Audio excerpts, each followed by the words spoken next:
आपको बता दें कि जब से माननीय प्रधानमंत्री नरेंद्र मोदी प्रधानमंत्री बने, मुसलमानों का जो विकास हुआ वो अब तक देश की आज़ादी के बाद से अब तक नहीं हुआ था।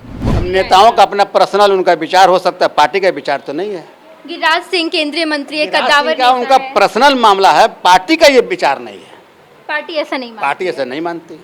वो लोग अब तक मुसलमानों को बंधुआ मजदूर समझते थे, मगर अब मुसलमान इस बात को समझ चुके हैं कि एनडीए की सरकार में जितना विकास मुसलमानों का हुआ है वो न कभी हो सकता था न कभी होगा। मामला है कि विपक्ष के पास तो कोई मुद्दा नहीं है ना। विपक्ष तो विकास का मुद्दा लेकर चुनाव में आ नहीं सकती, तो वक्फ बिल का मुद्दा लेकर आ गई, इसी तरह के भ्रामक एजेंडे लेकर आ गई। बिहार में विधानसभा चुनाव की तैयारी जोरों शोरों से चल रही है। हर राजनीतिक दल इस वक्त चुनावी मैदान में नजर आ रहा है। जनता की राय जानने के लिए फर्स्ट बिहार झारखंड की टीम इस वक्त मोतिहारी में मौजूद है। मोतिहारी की जनता से हमने यहाँ के मुद्दे पर बातचीत की, लेकिन अब हम नेताओं से सवाल पूछ रहे हैं। आसपास के जितने नेता हैं उनसे पूछेंगे कि आखिर उन्होंने इतने सालों में कितना काम किया है। दूसरी तरफ महागठबंधन के नेता भी तैयारी कर रहे हैं, वो किस तरीके से स्ट्रैटेजी बना रहे हैं, इस बार क्या होगा मोतिहारी में, सब कुछ हम आपको बताएंगे। हमारे साथ मोहिबुल हक हैं, जो कि बीजेपी के बड़े नेताओं में इनका नाम शामिल है, प्रदेश महामंत्री हैं, वाइस चेयरमैन भी रह चुके हैं। कैसी चल रही है सर बीजेपी की तैयारी? सबसे पहले मैं इस चैनल को तहे दिल से मैं मुबारकबाद देता हूँ कि आज आप चंपारण की धरती पे अहम मुद्दों को लेकर आपने पब्लिक से और नेताओं से आपने चर्चा किया। मैं इसके लिए तहे दिल से धन्यवाद भी देता हूँ आपको। बीजेपी की कैसी तैयारी है अभी सर? बीजेपी की तैयारी हमेशा ही रहती है। बीजेपी परमानेंट 24 घंटा वर्किंग मूड में रहती है। बीजेपी की जो संगठनात्मक जो संरचना है वो टोटल तैयारी में है, और जिस वक्त जब चुनाव की घोषणा हो जाएगी हम लोग चुनावी मूड में एकदम रेडी पोजीशन में हैं। आप प्रदेश महामंत्री हैं, अगर हम मोतिहारी की बात करें तो मोतिहारी में कितना काम किया है बीजेपी ने, क्योंकि 4 से 5 बार के विधायक हैं आपके? 5 बार से जब से वो एमएलए हैं, उसके पहले की जो स्थिति थी, शहर नहीं दिखता था। आज मोतिहारी पूरे प्रदेश में पहला स्थान पर है। इतना खूबसूरत शहर, इतना सिस्टमेटिक शहर बिहार में कोई भी शहर नहीं है। या मैं कहूँ कि पूर्वी चंपारण, पश्चिमी चंपारण, एक बात की खूब चर्चा होती है कि यहाँ मोदी जी की लहर चलती है। किसी भी कैंडिडेट को अगर बीजेपी टिकट देगी, स्थानीय कैंडिडेट से कोई फर्क नहीं पड़ता, बीजेपी जिसे टिकट देगी वो जीतेगा। इसकी वजह है कि कैंडिडेट चुनाव नहीं लड़ता। हमारी पार्टी में पार्टी चुनाव लड़ती है। पार्टी जिसको सिंबल देगी पार्टी चुनाव लड़ती है। इसी का खामियाजा भुगतना पड़ रहा है पश्चिम चंपारण के ढेर सारे जगहों पर। कैंडिडेट को देखकर लोगों ने वोट नहीं दिया, अब कैंडिडेट काम नहीं कर रहे हैं। नहीं, ऐसा नहीं है। आप जहाँ जाइएगा, हमारी एनडीए की सरकार के जो भी एमएलए हैं वहाँ विकास हो रहा है। बेतिया के कई ऐसे विधानसभा हैं, अगर मैं भागीरथी जी का नाम लूँ, रश्मि वर्मा का नाम लूँ, इन तमाम क्षेत्रों में जब हमने बातचीत की, लोगों ने कहा इन्होंने काम नहीं किया है। अब पश्चिमी चंपारण का तो मैं नहीं बता सकता, मगर मैं अपनी पूर्वी चंपारण का मैं दावे के साथ ये बात कह सकता हूँ कि जितना विकास पूर्वी चंपारण में हुआ है, मैं बता सकता हूँ दावे के साथ कि बिहार में कहीं नहीं हुआ है। मैं पूर्वी चंपारण के तो दावे के साथ कह सकता हूँ। इस बार क्या कहेंगे आप लोग? नहीं, बिल्कुल नहीं। प्रमोद जी ही उम्मीदवार होंगे, उससे बेहतर कोई उम्मीदवार ही नहीं है। आपके नाम की भी खूब चर्चा हो रही है कि इस बार मोहिबुल हक विधानसभा चुनाव लड़ सकते हैं। निश्चित पार्टी अगर हमें मौका देगी तो निश्चित चुनाव लड़ेंगे और चुनाव जीत के भी जाएंगे। कहाँ से लड़िएगा चुनाव? नरकटिया विधानसभा या सुगौली विधानसभा। नरकटिया से लड़िएगा। पूरी तैयारी कर रहे हैं आप? पूरी मुकम्मल तैयारी है। जनता की भी मांग है कि चुनाव लड़े, और निश्चित रूप से अगर पार्टी ने मुझे मौका दिया तो निश्चित रूप से जीत सुनिश्चित है। सर, आप जिस समाज से आते हैं, मुस्लिम समाज से, बीजेपी के बारे में ये कहा जाता है कि मुसलमानों की राजनीति बीजेपी नहीं करती है, मुसलमानों को टिकट नहीं दिया जाता है। हाल के दिनों में हमने जो देखा, कम तवज्जो दिया जाता है बीजेपी में मुसलमानों को। ये विपक्षी पार्टियों का भ्रामक एक बयान है।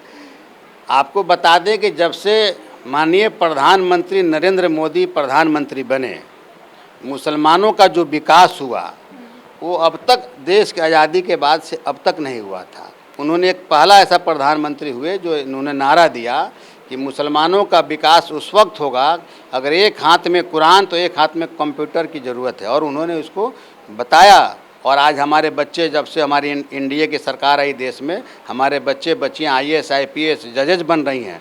आज़ादी के बाद से कभी इतने आईएएस हमारे समाज के लोग नहीं बने, ये सिर्फ नरेंद्र मोदी की सरकार की देन है। या नरेंद्र मोदी ही वैसे प्रधानमंत्री है जो ये भी कहते हैं कि भारत को हिंदू राष्ट्र बनना चाहिए। प्रधानमंत्री ने तो कभी नहीं कहा हिंदू राष्ट्र बनना चाहिए। उनके कई सारे नेताओं ने, कई सारे मंच से मैं प्रधानमंत्री की बात कर रहा हूँ। प्रधानमंत्री कभी ऐसा बयान नहीं है कि मैं बीजेपी के नेताओं ने तो नेताओं का अपना पर्सनल उनका विचार हो सकता है, पार्टी का विचार तो नहीं है। गिरिराज सिंह केंद्रीय मंत्री है, गिरिराज कद्दावर सिंह का नेता उनका है। पर्सनल मामला है, पार्टी का ये विचार नहीं है। पार्टी ऐसा नहीं मानती। पार्टी ऐसा नहीं मानती। उनका नारा है सबका साथ, सबका विकास, सबका विश्वास, सबका सम्मान के साथ देश को चलाना है। हाल के दिनों में बीजेपी ने कितने मुसलमानों को टिकट दिया है बिहार में? बिहार में हमेशा टिकट मिलता है। टिकट पार्टी कोई भी सरकार बनाने के लिए टिकट देती है। हमारे समाज की जो बनावट है, जो यूपीए का जो अपना एक शगुफा जो छोड़ती है भाजपा के खिलाफ, इसलिए थोड़ा मुसलमान हमारे दल से नाराज़ रहते हैं। अब धीरे धीरे नरेंद्र मोदी जब से आए, मुसलमान काफ़ी बड़े पैमाने पे हमारे दलों से जुड़ने का काम किया है। निश्चित रूप से इस बार बिहार में मुसलमानों को टिकट मिलेगा और विधानसभा के अंदर मुसलमान की प्रतिनिधित्व देखने को मिलेगा इस बार। मुसलमान इस बार बीजेपी के साथ बिल्कुल हैं। बिल्कुल। राजद का दावा है कि मुसलमान हमारे साथ रहते हैं, यादव हमारे साथ रहते हैं। वो लोग अब तक मुसलमानों को बंधुआ मजदूर समझते थे, मगर अब मुसलमान इस बात को समझ चुके हैं कि एनडीए की सरकार में जितना विकास मुसलमानों का हुआ है वो न कभी हो सकता था न कभी होगा। आपकी पार्टी के ढेर सारे नेता ऐसे हैं, मैं नाम लेना बहुत वाजिब नहीं समझती हूँ, जो मुस्लिम विरोधी बयान देते हैं और बीजेपी उन पर कोई स्टैंड नहीं लेती। ये पार्टी के मुखिया राष्ट्रीय अध्यक्ष होते हैं, प्रधानमंत्री होते हैं, उनका कभी मुसलमानों के खिलाफ आज तक कोई बयान नहीं आया। अब मैं भारतीय जनता पार्टी में हूँ, अगर मैं कोई अपने पर्सनल विचार से कोई बयान देता हूँ तो पार्टी का बयान नहीं है, वो उनका पर्सनल बयान हो सकता है। पार्टी का बयान कभी मुसलमानों के खिलाफ नहीं आया है। वक्फ बिल पर क्या सोचती है मोतिहारी के मुस्लिम समाज? वक्फ बिल तो मुसलमानों के हक में हुआ है। विरोध भी बहुत हो रहा है, बहुत सारे मुसलमान होगा ना। मामला है कि विपक्ष के पास तो कोई मुद्दा नहीं है ना। विपक्ष तो विकास का मुद्दा लेकर चुनाव में आ नहीं सकती, तो वक्फ बिल का मुद्दा लेकर आ गई, इसी तरह के भ्रामक एजेंडे लेकर आ गई। वक्फ बिल मुसलमानों के हित में आया हुआ एक कानून है और वक्फ बिल संशोधन यूपीए की भी सरकार में हुई थी और भारतीय जनता पार्टी की भी सरकार में हुई है। इस बार तो लूट खसोट बचाने के लिए वक्फ संशोधन बिल आया है, इनका बिल है। वैसे मुसलमान जो वक्फ बिल का विरोध कर रहे हैं उसको मोहिबुल हक क्या कहेंगे? बिल्कुल नहीं विरोध करना चाहिए, उसके संविधान को पढ़ना चाहिए। अब तक वक्फ का मतलब होता था मुसलमानों के अपने पूर्वजों ने दान किया गरीबों के लिए, यतीमों के लिए। जब यतीमों के लिए दान हुआ तो उस संपत्ति का मिसयूज हो रहा था। भारतीय जनता पार्टी ने मुसलमानों के हित में एक निर्णय लिया कि ये जो ज़मीन दान की ज़मीन है, इसका फ़ायदा मुसलमानों को होना चाहिए, न कि दूसरों को होना चाहिए। इस पर उन्होंने कानून बनाया। अब धीरे धीरे मुसलमान समझने लगे हैं कि ये कानून जो मेरे हक का है। एक बड़ा, मैं कहूँ कि बड़ी संख्या है जहाँ विरोध कर रहे हैं मुसलमान इस बिल की। वो विपक्ष के भ्रामक बयानात को लेकर बताया। आप इसको मानते नहीं कि एक बड़ी संख्या है जो विरोध कर रहे हैं? अब तो विरोध नहीं है, नहीं है, अब विरोध नहीं है, हित में है। हाँ बिल्कुल मुसलमानों के हित में वो कानून है। क्या फ़ायदा देगा मुसलमानों को ये कानून? मुसलमानों का जो हमारे पूर्वजों ने जो ज़मीन दान किया जिस मकसद के लिए, आज तक वक्फ की ज़मीन से किसी भी मुसलमानों को 1 रुपये के फ़ायदे अब फ़ायदे होंगे। मुसलमानों का जो ज़मीन है, जो उसका यूज जो मुसलमानों के हक में होगा, उनके हित में होगा। उसकी जो आमदनी होगी मुसलमानों की यतीम गुरबा मसाकिन के बीच में उसका पैसे बटेंगे, उनको फ़ायदे पहुँचाए जाएंगे इस कानून में। मोहिबुल जी, आप बहुत समय से बीजेपी के नेता हैं, बड़े बड़े पद आपको बीजेपी ने दिए, आप भी डेडिकेटेड हैं बीजेपी के लिए। क्या मुसलमानों को लेकर जो एक कॉन्सेप्ट है बीजेपी में कि भेदभाव बहुत हो रहा है बीजेपी में, आपने इन दौरान कभी फेस किया? मैंने मुसलमानों को कभी से हमसे कोई फेस नहीं किया कि बीजेपी में क्यों है। मैं अलीगढ़ मुस्लिम विश्वविद्यालय का मैं छात्र रहा हूँ और मैं छात्र यूनियन का वहाँ लीडर भी रहा हूँ। मैं जब आया तो आरजेडी का जो कल्चर मैंने देखा, जितना सम्मान भारतीय जनता पार्टी के अंदर मुसलमानों का है, वो किसी दल के अंदर मुसलमानों को सम्मान नहीं मिलता है। नरकटिया से आप चुनाव लड़ेंगे? बिल्कुल, पार्टी ने क्या क्या बदलाव वहाँ आप देखना चाहते हैं? विकास ही नहीं हुआ, वहाँ त्रहमाम मचा हुआ है। 10 साल से वहाँ एमएलए हैं, कोई विकास नहीं है। हमने आज शमीम अहमद जी से बातचीत की, उन्होंने कहा कि ये बाढ़ ग्रसित इलाका है, लेकिन मैंने बहुत बदलाव किए, चाहे वो स्वास्थ्य के क्षेत्र में हो या रोड के क्षेत्र में हो, मैंने बहुत बदलाव किए और आने वाले समय में बदलाव होगा वहाँ। उनसे बदलाव नहीं होना है जब तक भारतीय जनता पार्टी का एमएलए वहाँ नहीं होगा। क्षेत्र का न विकास हो सकता है न क्षेत्र का बदलाव हो सकता है। 2 मुसलमान एक क्षेत्र में, वो मुस्लिम बहुल इलाका है, किसे चुनेंगे मुसलमान? मुसलमान निश्चित रूप से भाजपा को चुनेंगे। वहाँ तो डंका बज रहा है राजद का। और जब टिकट मिलेगा तो फिर आपको मैं जरूर निमंत्रण दूंगा कि ये डंका किसका बज रहा है। बहुत बहुत शुभकामनाएं आपको। हमारे साथ मुहिबुल हक जी थे, जिन्होंने ढेर सारे मुद्दे पर बातचीत की। इस बार पार्टी की तरफ से कहा गया है कि ये नरकटिया विधानसभा चुनाव भी लड़ सकते हैं, देखना दिलचस्प होगा। इनकी तरफ से तैयारी चल रही है और बीजेपी को लेकर जो 2-3 बातें राजनीतिक गलियारे में खूब चलती है, मुसलमानों को लेकर जो स्टैंड है, इन तमाम मुद्दे पर हमने बातचीत की है। लगातार हर मुद्दे से आपको रूबरू कराएंगे। आप देखते रहिएगा फर्स्ट बिहार झारखंड। अपने सहयोगी धर्मेंद्र के साथ मैं नेहा चौधरी, फर्स्ट बिहार झारखंड, मोतिहारी।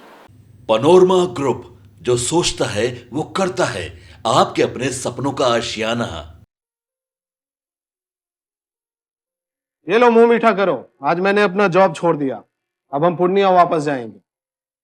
जॉब छोड़ दिया है?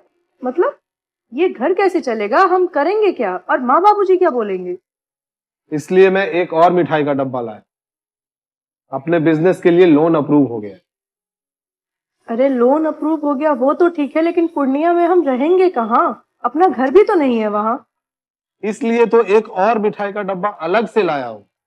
हमने पूर्णिया में घर ले लिया है, पूर्णिया के ई होम्स पैनोरमा में। पूर्णिया में पैनोरमा ग्रुप लेकर आए हैं ई होम्स पैनोरमा।